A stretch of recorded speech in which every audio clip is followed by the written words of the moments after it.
تذيكو هنك سياسة مدار أمريكا جفن إيران وبيوستيا كردان وكهف بيمانكي ددن خويا كرنجي. ئەوەی جێنیگەرانیە پێم وایە کە ئەوەی بەڕێزت باسی دەکەی وایە پێم وایە کە ئەمە لە مێژووی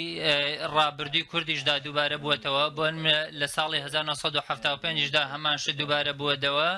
و ئەمریکا لە بواری هەواڵگریەوە و هەروەها لە بواری یارمەتی ئەو هێزانەی دیکەیدا کە بۆ نمونە ئەو کاتە دژی شۆڕشی کورد بوون لە ساڵی 1975دا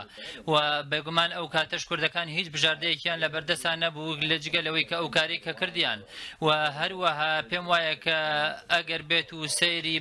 سەیری سیاسەتی ئێشتە بکەی و پێم وایە کە ئەمە بەڕاستی شتێکە لە شتە نیگەرانیەکان کە دەبینین و ئێستاژ هەیە و دەبینین کە لە کاتی ئێستاشدا بێگومان دەبینین کە چەند کەسانێکی بەهێزنە ئەمریکادا پاڵپشتی لە کوردەکان دەکەن بۆن مەجۆن مەکین و ئەوان پێیان وایە کە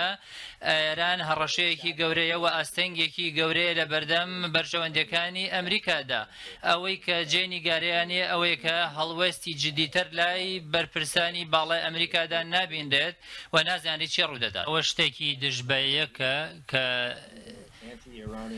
دەبینین کە لە کاتی ئێستادا بەرپرسانی ئەمریکی زمانێکی دژە ئێرانی بەکاردەهێن بەڵام لە هەمان کاتەش دەبین